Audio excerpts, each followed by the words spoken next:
Buffer cloud or Swift. Buffer cloud or Swift. Hi guys, it's me Gwen. Welcome back to my channel. Hope y'all are doing well and welcome to my first Q&A. So I have officially finished my freshman year of college at Boston University and I thought it would only be fitting if I answered your questions. I've been collecting them for around like 2 weeks now, so I thought it would finally be the time to answer them and I'm so excited. So the first question is, hi, what's your major? So hi back. I am currently majoring in environmental analysis and policy and possibly going to double major with PR as well. I know I said earlier I was going to minor in public health, but genuinely you cannot trust a single thing that comes out of my mouth because I lie. I'm a liar. What can I say? I am so indecisive. Like, I could be wanting to change my major every day, change my minor every day. Like, I am the most indecisive person on planet Earth. So, I will tell you what I'm doing when I solidify it. But I am so indecisive. Was wondering if you ever have to take the T to class. Personally, I've never had to take the T to class because I'm located in Warren Towers, which is literally a 5-minute walk from like all classes except for like the College of General Studies. I know a lot of people at West who have to take either the bus or the T. Monetary wise and like money wise, it's really not efficient taking the T to class every day because it is $2.40 a ride no matter where you go. So that is like the stable rate of the T, and honestly, I prefer walking. If you have the chance to walk, please walk, or just take the bikes. Honestly, yeah, I'd recommend that over taking the T because a lot of people are trying to get to work and sometimes the T does get crowded. But if it is something you have to do on like a snowy day, I totally go for it. Highly recommend. But I have personally never had to take the T to class. Next question is, I'm a senior and want to go to BU so bad. Do you have any tips for the applications or applying? Okay, honestly, I'm not the first person you should be asking about applications because I got deferred from BU. I talked about this very openly. I applied ED1 and I got deferred and I had to wait a couple months just to like hear a response back from BU. I ultimately got admitted through regular decision and it was like genuinely such a shock to me because I thought it was over once they deferred me. But yeah, tips for applications or applying. I like to tell anyone who like asks me in my DMs or comments about like stats, I like to say that really these days I feel like your grades and stats and your APs don't matter a lot. And like the only reason why I say that is because I feel like everyone is taking APs these days, everyone's taking IBs these days, so it's like really hard to make yourself stand out through grades. So I feel like the most important thing I learned through the Common App process was that you really need to learn how to make yourself stand out in another way besides grades, whether that be like extracurriculars or leadership positions. Like, I highly recommend trying to build your resume the minute you like get into a high school if you're really set on a school, and also having a solid supplement essay. I feel like those are super important because it kind of shows the amount of research you've done to a school and the amount of like work you've put into researching a school. So I highly recommend that. What computer do you recommend for someone who wants to be more active on YouTube and handle all the college work? I currently have a MacBook Air. I think I have a 13-inch and it works really great, but if I'm going to recommend anything, I recommend buying a solid state drive that basically connects to like your USB-C port, and it kind of is a lot of storage. I have like a terabyte of storage, I think. I don't know, it's a lot. But basically what happens with my computer is if I just edit without my SSD, my computer gets so overwhelmed and will like shut down, overheat, like a bunch of things. So I need to have like an external drive to kind of help that. So I don't have a computer recommendation, but I definitely recommend buying a solid state drive. There's a Micro Center in Cambridge once you come to Boston. So if you're looking to invest in one, I highly recommend going there.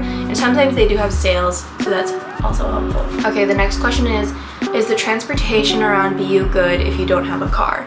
Like, are buses frequent and are they free/affordable? So the main public transportation routes I take, it would be T, the bus, and Blue Bikes. If you are living on Central Campus, whether that be like Miles, Warren, or West, I highly recommend buying the Blue Bikes membership. There is like a special deal. It's an annual deal. It's like 60 something bucks and you have like unlimited bike rides for a whole year, and it's super worth your time and money, especially if you're big on going to the gym and you live in either Warren or Miles. It really makes the commute a lot less expensive and time intensive, so I highly recommend doing that. The BU bus is completely free. You can step on, and there's multiple routes. There's the Fenway route, there's Comm Ave, there's the BU Med Campus route as well. I might be missing one, but I highly recommend anyone who is going to be using the BU bus to download the app called Transloc. I will put it on the screen right now. It basically is a direct tracker of where the buses are, and it really helps because sometimes the buses are inconsistent with their timings, so I highly recommend doing that. And last but not least is the T. I love the T. The T is great for going to places that you don't want to walk to, so I would say like if you're going to Newbury or you're like about to take, or you want to go to like Cambridge, like I highly recommend taking the T. It's a great experience. It is old and it is run down and it is definitely out of shape, but it's definitely something I love most about being in Boston. I recommend getting a Charlie card and preloading it so that you have money for each ride. It's $2.40 a ride, which is a little costly if you're only going like 2 stops, but if you're going multiple stops, I highly recommend investing in a Charlie card and taking the T because it is one of my favorite things to do in Boston. Next is BU Picky with AP Creds. I wouldn't say so. I don't think BU is like picky at all with AP Creds. Actually, it helped me a lot. For those who don't know, I took AP Bio, Calc, Environmental Science, Lang, and French, and I've gotten credit for all those. I just recommend being within the 4 or 5 range, and you're definitely guaranteed a credit or a pass in a class. Hi, editing Gwen here. I'm packing, as you can see, but something I want to say, you are in the College of Arts and Sciences. There is a language requirement.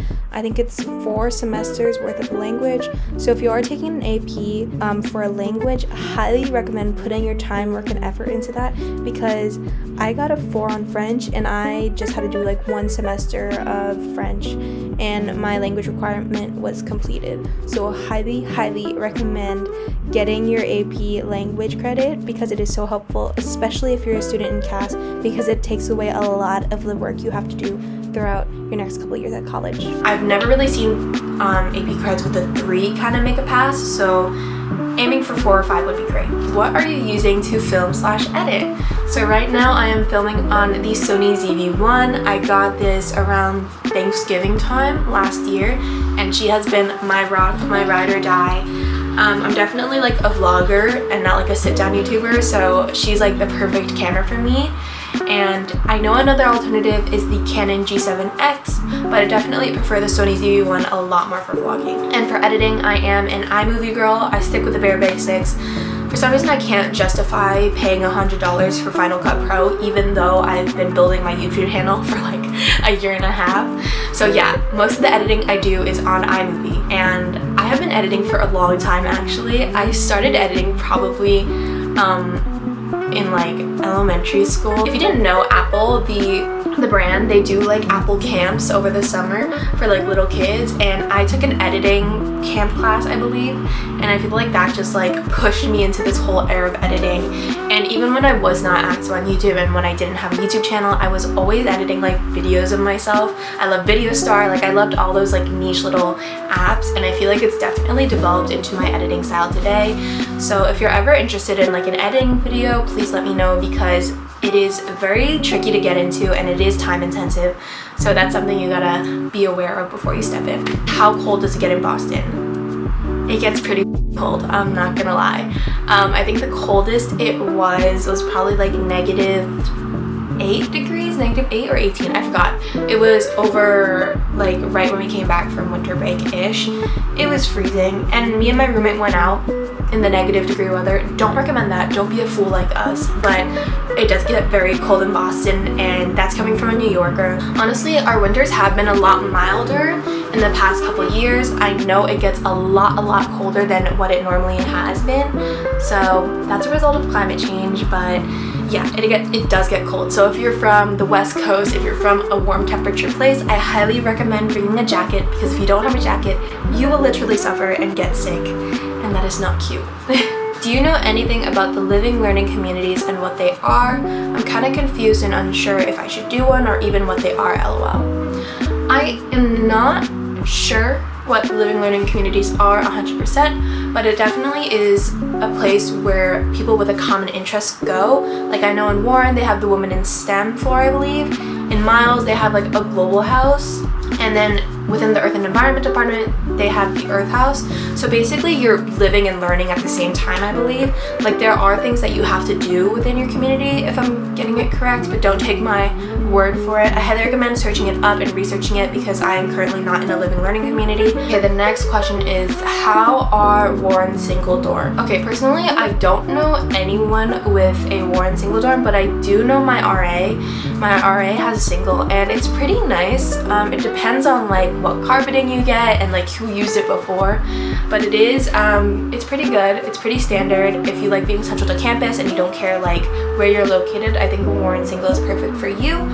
But it is Warren. Like I said, I feel like I've expressed my feelings towards Warren multiple times in the past, so I'm not going to say them on camera right now out of the sake of my own public appearance. But yeah, I think any single is nice, but I will say it's definitely difficult getting into a single because everyone wants one, so it's just hard to get one. It's not a matter of like, oh, will I like it? It's a matter of, oh, will I get it? Because we're on a housing shortage right now and it's very obvious. What would you say some of your dorm essentials are? I'm going to make another video on that, but I will share with you some of my favorite things I brought to my dorm. I say definitely bring a mattress topper. Please bring a mattress topper because the mattresses that they give you feel like bricks. If you like sleeping on a brick, great. But if you need a specific softness or like comfortness on your bed, bring a mattress topper 100%, because if you don't, you will be suffering. My next essential would be a soft shower caddy. Do not get the hard shower caddy, especially if you're living in Warren or West. And along with a soft shower caddy, bring like a double-sided hook so that you can hook your bag on one side and hook the other side on like the shower pole. I feel like with the hard shower caddies, they're very inconvenient and you have to put them on the floor, which is kind of really disgusting. So that's my second one. Along with the bathroom, I highly recommend bringing shower shoes because it is disgusting. The bathrooms are disgusting. I'm not gonna like put it lightly. I'm not gonna like try and defend it because the bathrooms are absolutely vile. And if you are raw dogging the floor, you will probably get some form of disease transmitted, like probably like cholera, probably syphilis, I don't know. But shower shoes. Don't be an idiot. Do you know any transfer students? If you do, did they adapt well or was it difficult? Personally, I don't know a lot of transfer students, but there are some transfer students on my floor, and I feel like especially at BU, the adaptation process is pretty good. I don't know if they have like an Instagram or something, but they probably should have something to help the transfer process. I think it is always difficult being a transfer student because you're walking in without knowing anyone, and you're walking in, you know, kind of in a different new environment, so it could be difficult.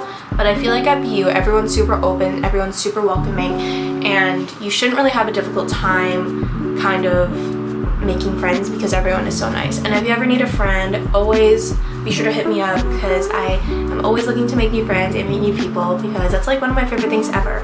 So yeah. Any recommendation on finding a roommate and dorm recommendation for a CFA student? Okay, don't go random. Don't go random. I don't know if you guys know, but me and my roommate went random, and I feel like it's like 1 out of the 100 cases in which everything goes right. She's my best friend. Honestly, if it weren't for her, I feel like I would have dropped out or my college experience would have been so negative. Like, I literally owe everything to her because I feel like she's made my experience so positive. And also my friends on this floor, for sure. But don't go random, please. If I'm gonna tell you anything, go onto like the BU 2027 like Instagram, post yourself on there and just say like your morals and like what you like and all this stuff, because the last thing you want to do is live with someone who is the exact opposite from you. I feel like when it comes to friendships, it's okay to be friends with someone who's the opposite of you, but when it comes to your living space and how you're living, definitely pick someone who lives the same lifestyle as you, who is like very similar to you, because if you're a party person and they're not, that's an issue, and if you're not a party person and they're a big party person, that's an issue. So as much as you may get along with someone who is very opposite from you, I would highly recommend choosing a roommate who is on like the same like wavelength, who's on the same basis with you, because I think that's so important. And the last question is, do you have any words of advice?